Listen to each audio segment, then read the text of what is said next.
CM ಸಿದ್ದರಾಮಯ್ಯನವರು ತಮ್ಮ ಸ್ಥಾನಕ್ಕೆ ರಾಜೀನಾಮೆಯನ್ನ ಕೊಡ್ತಾರಾ?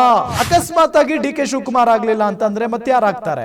ಎಐಸಿಸಿ ಅಧ್ಯಕ್ಷ ಮಲ್ಲಿಕಾರ್ಜುನ ಖರ್ಗೆ ಅವರ ಹೆಸರು ಬಹಳಷ್ಟು ಮುಂಚೂಣಿಯಲ್ಲಿದೆ. ಖರ್ಗೆ ಈಗ ರಾಜ್ಯದಲ್ಲಿ ಮಾಸ್ ಲೀಡರ್ ಆಗಿ ಉಳಿದಿಲ್ಲ. ಮಲ್ಲಿಕಾರ್ಜುನ ಖರ್ಗೆ ಅವರು ಮುಖ್ಯಮಂತ್ರಿ ಆದ್ರೆ ಯಾರು ಬೇಡ ಅನ್ನಲ್ಲ. ನಮಸ್ಕಾರ ವೀಕ್ಷಕರೇ, ನೀವು ನೋಡ್ತಾ ಇದ್ದೀರಾ ಗ್ಯಾರಂಟಿ ನ್ಯೂಸ್. ನಾನು ರಾಮ್ ಬಡ್ಗೇರ್. ಸದ್ಯದ ಮಟ್ಟಿಗೆ ರಾಜ್ಯದಲ್ಲಿ ಸಿಕ್ಕಾಪಟ್ಟೆ ಚರ್ಚೆ ಆಗ್ತಾ ಇರುವಂತ ವಿಚಾರ ಯಾವುದಪ್ಪ ಅಂತ ಅಂದ್ರೆ ಮುಖ್ಯಮಂತ್ರಿಗಳು ರಾಜೀನಾಮೆ ಕೊಡ್ತಾರಾ? ಸಿಎಂ ಸಿದ್ದರಾಮಯ್ಯನವರು ತಮ್ಮ ಸ್ಥಾನಕ್ಕೆ ರಾಜೀನಾಮೆಯನ್ನ ಕೊಡ್ತಾರಾ? ಇದು ಎಲ್ಲರಿಗೂ ಕೂಡ ಒಂದು ದೊಡ್ಡ ಪ್ರಶ್ನೆಯಾಗಿದೆ, ಯಕ್ಷ ಪ್ರಶ್ನೆಯಾಗಿದೆ. ಆದರೆ ಬಿಜೆಪಿಯವರು ಬಹಳಷ್ಟು ಪ್ರಯತ್ನ ಪಡ್ತಾ ಇದ್ದಾರೆ, ಹೇಗಾದರೂ ಮಾಡಿ ಸಿದ್ದರಾಮಯ್ಯನವರನ್ನ ಕೆಳಗಿಳಿಸಬೇಕು ಅಂತ ಹೇಳಿ.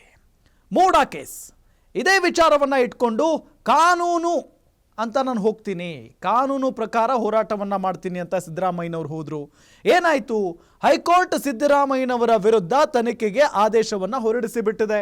ಇದೆಲ್ಲದರ ನಡುವೆ ಎಫ್ಐಆರ್ ಕೂಡ ದಾಖಲಾಗುತ್ತೆ. ಎಫ್ಐಆರ್ ದಾಖಲಾದ ನಂತರ ಸಿದ್ದರಾಮಯ್ಯನವರು ಮುಖ್ಯಮಂತ್ರಿ ಆಗಿರಬಾರ್ದು, ಈ ರೀತಿಯಾಗಿ ಬಿಜೆಪಿಯವರು ವಾದ ಮಂಡನೆ ಮಾಡ್ತಾರೆ. ಬಿಕಾಸ್ ಸಿದ್ದರಾಮಯ್ಯನವರು ಅಧಿಕಾರದಲ್ಲಿದ್ರೆ, ಮುಖ್ಯಮಂತ್ರಿ ಆಗಿದ್ರೆ ಅವರ ವಿರುದ್ಧ ನಿಷ್ಪಕ್ಷಪಾತವಾದಂಥ ತನಿಖೆ ಆಗೋದಕ್ಕೆ ಸಾಧ್ಯನಾ ಅಂತ ಪ್ರಶ್ನೆ ಮಾಡ್ತಾರೆ. ಆಗ ಸಿದ್ದರಾಮಯ್ಯನವರು ಕೆಳಗಿಳಿಬೇಕು, ಅದಾದ ನಂತರವೇ ಅವರ ವಿರುದ್ಧ ನಿಷ್ಪಕ್ಷಪಾತವಾದಂಥ ತನಿಖೆ ಆಗುತ್ತೆ ಅಂತ ಹೇಳ್ತಾರೆ. ಬಿಜೆಪಿಯವರು ಒತ್ತಡವನ್ನು ಹೇರುವಂಥ ಪ್ರಯತ್ನ ಮಾಡ್ತಾರೆ. ಆದರೆ ಇದೆಲ್ಲದಕ್ಕೂ ಮಣಿತಾರ ಸಿದ್ದರಾಮಯ್ಯ ಅನ್ನೋದು ಒಂದು ಪ್ರಶ್ನೆ. ಇದರಿಂದ ಮುಜುಗರ ತಪ್ಪಿಸಿಕೊಳ್ಳುವ ಸಲುವಾಗಿ ಸಿದ್ದರಾಮಯ್ಯನವರಿಗೆ ಕೆಳಗಿಳಿಸೋದಕ್ಕೆ ಹೈಕಮಾಂಡ್ ಏನಾದರೂ ಸೂಚನೆ ಕೊಡುತ್ತಾ, ಆದೇಶವನ್ನು ಹೊರಡಿಸುತ್ತಾ ಅನ್ನೋದು ಒಂದು ಪ್ರಶ್ನೆ. ಆದರೆ ಸಿದ್ದರಾಮಯ್ಯನವರು ಕೆಳಗಿಳಿದು ಬಿಟ್ರೆ, ಸಿಎಂ ಸ್ಥಾನಕ್ಕೆ ರಾಜೀನಾಮೆಯನ್ನ ಕೊಟ್ಟು ಬಿಟ್ರೆ ದೊಡ್ಡ ಮಟ್ಟದಲ್ಲಿ ಫೈಟ್ ನಡೆಯುತ್ತೆ. ನಾ ಸಿಎಂ ಆಗ್ತೀನಿ ಅಂತ ಹೇಳಿ ಕಾಂಗ್ರೆಸ್ನಲ್ಲಿ ಅದರ ಬಗ್ಗೆ ಡೌಟೇ ಇಲ್ಲ. 100% ಫೈಟ್ ನಡೆಯುತ್ತೆ. ಸಾಕಷ್ಟು ಜನ ಆಕಾಂಕ್ಷಿಗಳಿದ್ದಾರೆ ಸಿಎಂ ಸ್ಥಾನಕ್ಕಾಗಿ. ಡಿ ಕೆ ಶಿವಕುಮಾರ್ ಇದ್ದಾರೆ, ಕೆ ಪರಮೇಶ್ವರ್ ಇದ್ದಾರೆ, ಜಾರಕಿಹೊಳಿ ಇದ್ದಾರೆ, ಸತೀಶ್ ಜಾರಕಿಹೊಳಿ, ಹೀಗೆ ಬಹಳಷ್ಟು ಘಟಾನುಘಟಿ ನಾಯಕರ ಹೆಸರುಗಳು ಬರ್ತವೆ. ಸಿಎಂ ರಾಜೀನಾಮೆ ಕೊಟ್ಟಿದ್ದೇ ಆದರೆ ಇವರೇ ಸಿಎಂ ಆಗ್ತಾರೆ ಅಂತ ಹೇಳುವಂತ ಒಂದು ಹೆಸರಿದೆ, ಅದು ಮಲ್ಲಿಕಾರ್ಜುನ ಖರ್ಗೆ. ಎಐಸಿಸಿ ಅಧ್ಯಕ್ಷ ಮಲ್ಲಿಕಾರ್ಜುನ ಖರ್ಗೆ ಅವರ ಹೆಸರು ಬಹಳಷ್ಟು ಮುಂಚೂಣಿಯಲ್ಲಿದೆ. ಗಮನಿಸ್ತಾ ಹೋಗೋಣ ನಾವು ಪಾಯಿಂಟ್ ಟು ಪಾಯಿಂಟ್. ಸಿದ್ದರಾಮಯ್ಯ ರಾಜೀನಾಮೆ ನೀಡಿದ್ರೆ ಖರ್ಗೆ ಮುಂದಿನ ಸಿಎಂ ಆಗ್ತಾರಾ? ಈ ಪ್ರಶ್ನೆ ಸಹಜವಾಗಿದ್ದೇ ಇದೆ. ಮಲ್ಲಿಕಾರ್ಜುನ ಖರ್ಗೆ ಅವರು ಲೆಕ್ಕದ ಪ್ರಕಾರ ನೋಡಬೇಕಾದ್ರೆ ಸಿದ್ದರಾಮಯ್ಯನವರಿಗಿಂತ ಮುಂಚೆನೆ ಮುಖ್ಯಮಂತ್ರಿ ಆಗಬೇಕಾಗಿತ್ತು, ಅನಿವಾರ್ಯ ಕಾರಣಗಳಿಂದ ಆಗಲಿಲ್ಲ.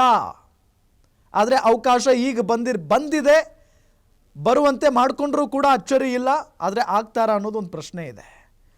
ಕಾಂಗ್ರೆಸ್ನಲ್ಲಿ ಮುಂದಿನ ಸಿಎಂ ಯಾರು ಎಂಬ ಬಗ್ಗೆ ಚರ್ಚೆ ನಡೀತಾ ಇದೆ ಸದ್ಯದ ಮಟ್ಟಿಗೆ. ಕೆಲವೊಂದು ಕಡೆ ಸಿದ್ದರಾಮಯ್ಯನವರು ಹೊರಗಡೆ ಭಯ ಇಲ್ಲ, ಆತಂಕ ಇಲ್ಲ, ನಾನೇನು ತಪ್ಪು ಮಾಡಿಲ್ಲ ಅಂತ ಹೇಳ್ತಾ ಇರ್ಬೋದು, ರಾಜೀನಾಮೆ ಕೊಡೋದಿಲ್ಲ ಅಂತಲೂ ಹೇಳ್ತಾ ಇರ್ಬೋದು. ಆದರೆ ಒಳಗೆ ಆ ಒಂದು ಭಯ, ಆತಂಕ ಇದ್ದೇ ಇದೆ. ಅಷ್ಟು ಈಸಿ ಅಲ್ಲ. ಪ್ರಜಾಪ್ರಭುತ್ವದಲ್ಲಿ ಒಬ್ಬ ಸಿಎಂ ಮೇಲೆ ಇಂಥ ಆರೋಪ ಬಂದು ಅವರು ಕಂಟಿನ್ಯೂ ಸಿಎಂ ಆಗಿರೋದು ಅಷ್ಟು ಈಸಿ ಅಲ್ಲ. ಹಾಗಾಗಿನೇ ಆತಂಕ ಇದ್ದೇ ಇದೆ. ಸಿಎಂ ರೇಸಲ್ಲಿ ಸಾಕಷ್ಟು ನಾಯಕರು ಪೈಪೋಟಿಯನ್ನು ನಡೆಸ್ತಾ ಇದ್ದಾರೆ. ಎಕ್ಸಾಕ್ಟ್ಲಿ ಹೌದು. ಸಮರ್ಥವಾಗಿ ನಿಭಾಯಿಸಬಲ್ಲ ನಾಯಕ ಯಾರು ಅನ್ನೋ ಪ್ರಶ್ನೆ ಸಹಜವಾಗಿ ಮೂಡುತ್ತೆ. ಸಿಎಂ ಸಿದ್ದರಾಮಯ್ಯನವರು ಸುಮ್ಮನೆ ಅಲ್ಲ, ಎಲ್ಲರನ್ನೂ ಒಗ್ಗೂಡಿಸಿಕೊಂಡು ಹೋಗ್ತಾರೆ. ಅಹಿಂದ ನಾಯಕ, ಪ್ರಶ್ನಾತೀತ ನಾಯಕ, ಅಹಿಂದ ಸಮುದಾಯದ ಪ್ರಶ್ನಾತೀತ ನಾಯಕ ಸಿದ್ದರಾಮಯ್ಯನವರು. ಟಚ್ ಕೂಡ ಮಾಡೋಕ್ಕಾಗಲ್ಲ ಸಿದ್ದರಾಮಯ್ಯನವರನ್ನು ಯಾರು. ಮಾಡಿದರೆ ಏನಾಗುತ್ತೆ ಅಂತ ಹೈಕಮಾಂಡ್ ನಾಯಕರು ತುಂಬ ಚೆನ್ನಾಗಿ ಗೊತ್ತಿದೆ. ಜೊತೆಗೆ ಹಾಗಾಗಿನೇ ಸಿಎಂ ಸ್ಥಾನಕ್ಕೆ ಸಿದ್ದರಾಮಯ್ಯನವರು ರಾಜೀನಾಮೆ ಕೊಟ್ಟರೆ ಯಾರು ಸಮರ್ಥರು ಮುಂದಿನ ಮುಖ್ಯಮಂತ್ರಿ ಆಗೋದಕ್ಕನ್ನೋದು ಒಂದು ಪ್ರಶ್ನೆ ಇರುತ್ತೆ. ಡಿ ಕೆ ಶಿ ಮುಂದಿನ ಸಿಎಂ ಆಗ್ತಾರಾ ಅಥವಾ ಬೇರೆಯವರು ಆಗ್ತಾರಾ? ಹೆಚ್ಚು ಕಡಿಮೆ ಡಿ ಕೆ ಶಿ ಅವರು ಆಲ್ಮೋಸ್ಟ್ ವಿಧಾನಸಭಾ ಚುನಾವಣೆಯ ನಂತರ ನಾನೇ ಮುಖ್ಯಮಂತ್ರಿ ಅಂತ ಹೇಳಿ ನಿಂತ್ಕೊಂಡು ಬಿಟ್ಟಿದ್ರು, ಹೊಸ ಬಟ್ಟೆ ಹೊಲಿಸ್ಕೊಂಡು. ಆದರೆ ಸಿದ್ದರಾಮಯ್ಯನವರು ಅವಕಾಶ ಮಾಡಿ ಕೊಡಲಿಲ್ಲ ಅದಕ್ಕೆ. ಆದರೆ ಈಗ ಅವಕಾಶ ಬಂದಿದೆ, ನನಗೆ ಕೊಡಿ ಮುಖ್ಯಮಂತ್ರಿ ಸ್ಥಾನವನ್ನು ಅಂತ ಹೇಳಿ ಕೇಳುವಂಥ ಸಾಧ್ಯತೆ ಇದೆ. ಆದರೆ ಹೈಕಮಾಂಡ್ ಅದಕ್ಕೆ ಒಪ್ಪುತ್ತಾ? ಹೈಕಮಾಂಡ್ ಅನ್ನೋದಕ್ಕಿಂತ ರಾಜ್ಯದಲ್ಲಿರುವಂಥ ನಾಯಕರುಗಳು ಒಪ್ತಾರಾ ಅನ್ನೋದು ಒಂದು ಪ್ರಶ್ನೆ ಇದೆ. ಅಕಸ್ಮಾತ್ ಆಗಿ ಡಿ ಕೆ ಶಿವಕುಮಾರ್ ಆಗಲಿಲ್ಲ ಅಂತಂದ್ರೆ ಮತ್ತೆ ಯಾರಾಗ್ತಾರೆ? ಅದು ಈಗಿರುವಂಥ ಪ್ರಶ್ನೆ. ಇನ್ನು ಮಲ್ಲಿಕಾರ್ಜುನ ಖರ್ಗೆ ಹೆಸರು ಮುಂಚೂಣಿಯಲ್ಲಿ ಕೇಳಿ ಬರ್ತಾ ಇದೆ. ಎಐಸಿಸಿ ಅಧ್ಯಕ್ಷರಾಗಿದ್ದಾರೆ ಮಲ್ಲಿಕಾರ್ಜುನ ಖರ್ಗೆ, ಅವರ ಹೆಸರೇ ಮುಂಚೂಣಿಯಲ್ಲಿ ಕೇಳಿ ಬರ್ತಾ ಇದೆ. ಯಾಕೆ ಅಂತ ಹೇಳಿ ಒಂದಿಷ್ಟು ಪ್ರಶ್ನೆಗಳಿದಾವೆ. ಯಾಕೆ ಅಂತ ಹೇಳಿದ್ರೆ ಅವರು ಬಹಳಷ್ಟು ಹಿರಿಯ ನಾಯಕರು, ರಾಷ್ಟ್ರ ಮಟ್ಟದಲ್ಲಿ ಸಿಕ್ಕಾಪಟ್ಟೆ ದೊಡ್ಡ ಮಟ್ಟದಲ್ಲಿ ಹೆಸರು ಮಾಡಿದ್ದಾರೆ. AICC ಅಧ್ಯಕ್ಷರು ಕೂಡ ಹೌದು. ರಾಜ್ಯದಲ್ಲಿ ಪಕ್ಷ ಕಟ್ಟಿದ ಹೆಗ್ಗಳಿಕೆ ಇದೆ. ರಾಷ್ಟ್ರ ಮಟ್ಟದಲ್ಲಿ ಸತ್ತು ಹೋಗಿದ್ದಂಥ ಕಾಂಗ್ರೆಸ್ ಪಕ್ಷವನ್ನ ಈಗ ತಲೆ ಎತ್ತುವಂತೆ ಮಾಡಿದ್ದು ಅದೇ AICC ಅಧ್ಯಕ್ಷ ಮಲ್ಲಿಕಾರ್ಜುನ ಖರ್ಗೆ. ಹಾಗಾಗಿ ಅವರು ಸಮರ್ಥರಾಗಿದ್ದಾರೆ. ಜೊತೆಗೆ ಎಲ್ಲ ನಾಯಕರನ್ನು ಒಟ್ಟುಗೂಡಿಸಿಕೊಂಡು ಹೋಗುವಂತ ಸಾಮರ್ಥ್ಯವೂ ಕೂಡ ಮಲ್ಲಿಕಾರ್ಜುನ ಖರ್ಗೆ ಅವರಿಗಿದೆ. ಹಾಗಾಗಿನೇ ಅವರೇ ಸಮರ್ಥರು ಅಂತ ಹೇಳಲಾಗ್ತಾ ಇದೆ. ಹಾಗಾದ್ರೆ ಮಲ್ಲಿಕಾರ್ಜುನ ಖರ್ಗೆ ಅವರ ಮೈನಸ್ ಏನು, ಮೈನಸ್ ಪಾಯಿಂಟ್ ಏನು, ಪ್ಲಸ್ ಪಾಯಿಂಟ್ ಏನು ಅನ್ನೋದನ್ನ ಕೂಡ ನಾವು ಗಮನಿಸ್ತಾ ಹೋಗೋಣ. ಮೊದಲಿಗೆ ಖರ್ಗೆ ಅವರ ಪಾಸಿಟಿವ್ ಏನು? ಖರ್ಗೆ ಅವರನ್ನ CM ಮಾಡಿದ್ರೆ ಯಾರು ವಿರೋಧ ಮಾಡಲ್ಲ. ಎಕ್ಸಾಕ್ಟ್ಲಿ ಹೌದು. ನಾನು ಈಗಾಗಲೇ ಒಂದು ಮಾತು ಹೇಳಿದೆ, ಸಿದ್ದರಾಮಯ್ಯನವರಿಗಿಂತ ಮುಂಚೆನೆ ಖರ್ಗೆ ಅವರು ಮುಖ್ಯಮಂತ್ರಿ ಆಗಬೇಕಾಗಿತ್ತು. ಅನಿವಾರ್ಯ ಕಾರಣಗಳಿಂದ, ಷಡ್ಯಂತ್ರಗಳಿಂದ ಆಗಲಿಲ್ಲ. ಸಿದ್ದರಾಮಯ್ಯನವರು ಮುಖ್ಯಮಂತ್ರಿ ಆದರು. ಆದರೆ ಈಗ ಆ ಅವಕಾಶ ಬಂದಿದೆ. ಅವರ ಪ್ಲಸ್ ಪಾಯಿಂಟ್ ನಾವು ಗಮನಿಸ್ತಾ ಇದ್ದೀವಿ. ಮಲ್ಲಿಕಾರ್ಜುನ ಖರ್ಗೆ ಅವರು CM ಆಗ್ತಾರೆ ಅಂತ ಅಂದರೆ ಯಾರೂ ಕೂಡ ಬೇಡ ಅಂತ ಅನ್ನಲ್ಲ ಕಾಂಗ್ರೆಸ್ನಲ್ಲಿ. ಹಿರಿಯ ಲೀಡರ್ಗೆ ಕಾಂಗ್ರೆಸ್ ಗೌರವ ಕೊಟ್ಟಂತಾಗುತ್ತೆ. ಅದು ಕೂಡ ಹೈಕಮಾಂಡ್ ನಾಯಕರಿಗೆ ಬರುತ್ತೆ ತಲೆಗೆ. ಜೊತೆಗೆ ದಲಿತ ನಾಯಕ ಬೇರೆ ಅಲ್ವಾ? ಹಾಗಾಗಿನೇ ಮಲ್ಲಿಕಾರ್ಜುನ ಖರ್ಗೆ ಅವರು ಮುಖ್ಯಮಂತ್ರಿ ಆದರೆ ಯಾರೂ ಬೇಡ ಅನ್ನಲ್ಲ. ಜೊತೆಗೆ ಹಿರಿಯ ನಾಯಕರಿಗೆ ಗೌರವ ಕೊಟ್ಟಂಗಾಗುತ್ತೆ. ಸೋನಿಯಾ ಗಾಂಧಿ ರಾಹುಲ್ ಗಾಂಧಿಗೆ ಅತ್ಯಾಪ್ತ ನಾಯಕ. ಇದು ಸಿಕ್ಕಾಪಟ್ಟೆ ಪಾಸಿಟಿವ್ ಆಗುತ್ತೆ ಮತ್ತು ಪ್ಲಸ್ ಆಗುತ್ತೆ. ಸೋನಿಯಾ ಗಾಂಧಿ ಅವರು ಮತ್ತು ರಾಹುಲ್ ಗಾಂಧಿ ಅವರಿಗೆ ಎಷ್ಟು ಅತ್ಯಾಪ್ತರು ಅಂತ ಅಂದರೆ ಮಲ್ಲಿಕಾರ್ಜುನ ಖರ್ಗೆ. ರಾಹುಲ್ ಗಾಂಧಿ ಅವರಂತೂ ಮಲ್ಲಿಕಾರ್ಜುನ ಖರ್ಗೆ ಅವ್ರನ್ನ ಬಿಟ್ಟೇ ಇರಲ್ಲ. ಯಾವಾಗಲೂ ಅಂಟ್ಕೊಂಡೇ ಇರ್ತಾರೆ. ಎಲ್ಲದಕ್ಕೂ ಕೂಡ ಸಲಹೆ ಸೂಚನೆಗಳನ್ನು ಕೇಳ್ತಾರೆ. ಅಷ್ಟರ ಮಟ್ಟಿಗೆ ಅತ್ಯಾಪ್ತರು ರಾಹುಲ್ ಗಾಂಧಿ ಅವರಿಗೆ ಮಲ್ಲಿಕಾರ್ಜುನ ಖರ್ಗೆ. ಹಾಗಾಗಿ ಅದು ಒಂದು ಪ್ಲಸ್ ಆಗುತ್ತೆ. ಇನ್ನು AICC ಅಧ್ಯಕ್ಷಗಿರಿ ಪಟ್ಟವನ್ನ ಸಮರ್ಥವಾಗಿ ನಿಭಾಯಿಸಿದ್ದಾರೆ. ಎಕ್ಸಾಕ್ಟ್ಲಿ ಹೌದು.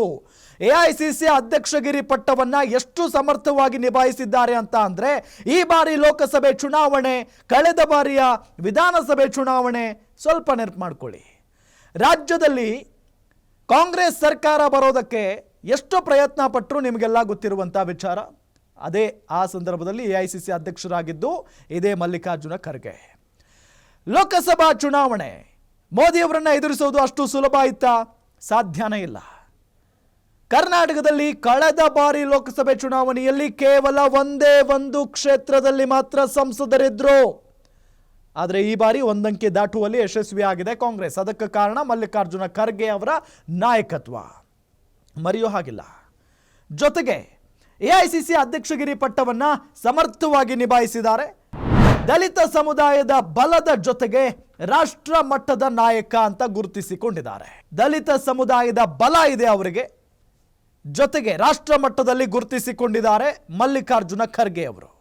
AICC ಅಧ್ಯಕ್ಷ ಕಲಬುರಗಿ ಅನ್ನೋ ಒಂದು ಜಿಲ್ಲೆಯಿಂದ ಒಂದು ಪುಟ್ಟ ಹಳ್ಳಿಯಲ್ಲಿ ಹುಟ್ಟಿ ಕರ್ನಾಟಕ ಕಾಂಗ್ರೆಸ್ನಲ್ಲಿ ಬೆಳೆದು ರಾಷ್ಟ್ರ ಮಟ್ಟದ ಕಾಂಗ್ರೆಸ್ನ ಅಧ್ಯಕ್ಷರಾಗ್ತಾರೆ ಅಂತ ಅಂದರೆ ಸುಮ್ಮನೆ ಮಾತಾ? ಹಾಗಾಗಿನೇ ದೊಡ್ಡ ಮಟ್ಟದಲ್ಲಿ ಹೆಸರು ಮಾಡಿದ್ದಾರೆ ರಾಷ್ಟ್ರ ಮಟ್ಟದಲ್ಲಿ. ಲೋಕಸಭೆಯಲ್ಲಿ ಕಲ್ಯಾಣ ಕರ್ನಾಟಕ ಭಾಗದ ಗೆಲುವಿನ ರೂವಾರಿ. ಅನ್ಬಿಲಿಯಬಲ್. ಈ ಬಾರಿ ಲೋಕಸಭಾ ಚುನಾವಣೆ ಫೈಟ್ ಹೆಂಗಿತ್ತು ಅಂತ ಅಂದರೆ, ಕಲ್ಯಾಣ ಕರ್ನಾಟಕದಲ್ಲಿ ಮೇ ಬಿ BJP ಹೆಚ್ಚಿನ ಸೀಟ್ಗಳನ್ನ ಗೆಲ್ಲಬಹುದು ಅಂತಾನೆ ಅಂದಾಜಿಸಲಾಗಿತ್ತು.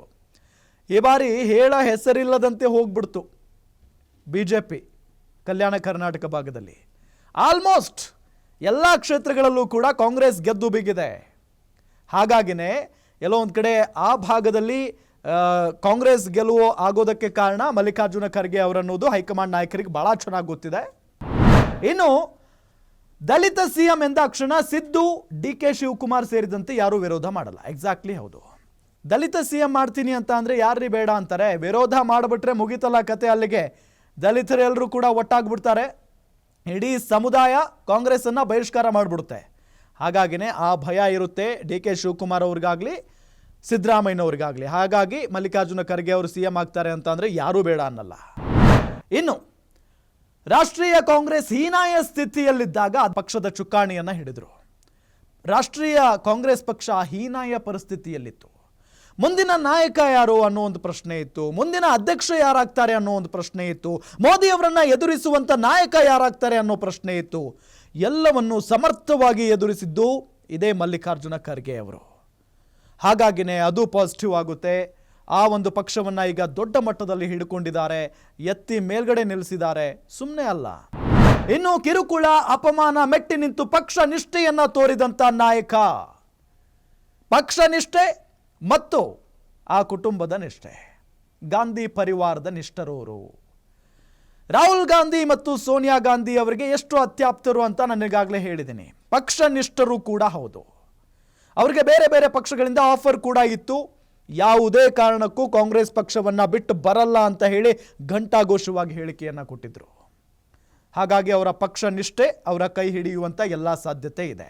ಇವಿಷ್ಟು ಪಾಯಿಂಟ್ಗಳು ಕೂಡ ಅವರಿಗೆ ಪ್ಲಸ್ ಆಗ್ತವೆ, ಪಾಸಿಟಿವ್ ಆಗ್ತವೆ. ಇನ್ನು ನೆಗೆಟಿವ್ ಇಲ್ಲ ಅಂತ ಹೇಳಕ್ಕಾಗಲ್ಲ.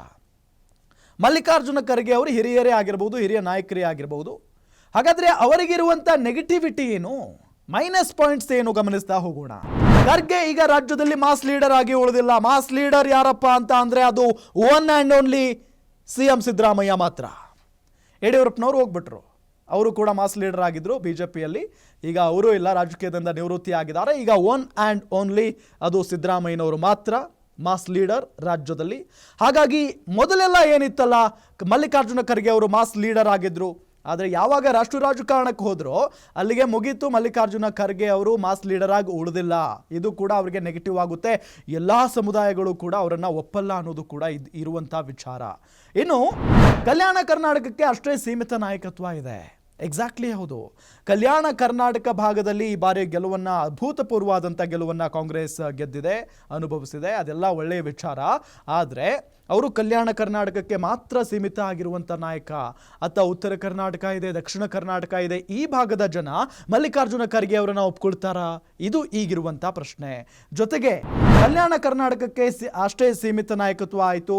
AICC ಅಧ್ಯಕ್ಷ ಮುಖ್ಯಮಂತ್ರಿ ಆಗಲು ಒಪ್ತಾರಾ ಅನ್ನೋದು ಈಗಿರುವಂಥ ಪ್ರಶ್ನೆ. ಈ ಹಿಂದೆ ಮಲ್ಲಿಕಾರ್ಜುನ ಖರ್ಗೆ ಅವರನ್ನ ಒಂದು ಪ್ರಶ್ನೆ ಮಾಡಲಾಯಿತು. DK ಶಿವಕುಮಾರ್ ಮತ್ತು ಸಿದ್ದರಾಮಯ್ಯನವರು ಹೊಡೆದಾಡ್ತಾ ಇದ್ದಾರೆ, ನಾನು ಮುಖ್ಯಮಂತ್ರಿ ಆಗ್ತೀನಿ ಅಂತ ಹೇಳಿ. ನಿಮ್ಮ ಹೆಸರು ಕೇಳಿ ಬರ್ತಾ ಇದೆ ಮಲ್ಲಿಕಾರ್ಜುನ ಖರ್ಗೆ ಅವರೇ, ನೀವು ಮುಖ್ಯಮಂತ್ರಿ ಆಗ್ತಿರಂತೆ, ನಿಜಾನಾ ಅಂತ ಕೇಳಿದಾಗ, ನನ್ನನ್ನು ಕೆಳಗಿಳಿಸೋದಕ್ಕೆ ಪ್ರಯತ್ನ ಪಡಬೇಡ್ರಿ, ನಾನೀಗ ರಾಷ್ಟ್ರೀಯ ಪಕ್ಷದ ಅಧ್ಯಕ್ಷನಾಗಿದ್ದೀನಿ, AICC ಅಧ್ಯಕ್ಷ ನಾನೀಗ, ನಾನು ಯಾಕೆ ಮುಖ್ಯಮಂತ್ರಿ ಆಗಲಿ, ಅಧ್ಯಕ್ಷನಾಗಿದ್ದವನು ಹೋಗಿ ಮುಖ್ಯಮಂತ್ರಿ ಆಗ್ತಾನ ಅಂತ ಹೇಳಿ ಪ್ರಶ್ನೆ ಮಾಡ್ತಾರೆ ಮಲ್ಲಿಕಾರ್ಜುನ ಖರ್ಗೆ. ಹಾಗಾಗಿ ಈಗ ಅವರು ಒಪ್ತಾರಾ ಅನ್ನೋ ಪ್ರಶ್ನೆ ಇದೆ. ಇನ್ನು ಒಕ್ಕಲಿಗ ಲಿಂಗಾಯತ ಸಮುದಾಯದ ಬೆಂಬಲ ಸಿಗದೇ ಇರಬಹುದು. ಮಲ್ಲಿಕಾರ್ಜುನ ಖರ್ಗೆ ಅವರು ಮುಖ್ಯಮಂತ್ರಿ ಆಗೋದೇ ಆದರೆ ಒಕ್ಕಲಿಗ ಮತ್ತು ಪ್ರಬಲ ಲಿಂಗಾಯತ, ವೀರಶೈವ ಲಿಂಗಾಯತ ಸಮುದಾಯದ ಬೆಂಬಲ ಸಿಗದೇ ಇರುವಂಥ ಸಾಧ್ಯತೆಯೂ ಕೂಡ ಇದೆ ಅಂತ ಹೇಳಲಾಗ್ತಾ ಇದೆ.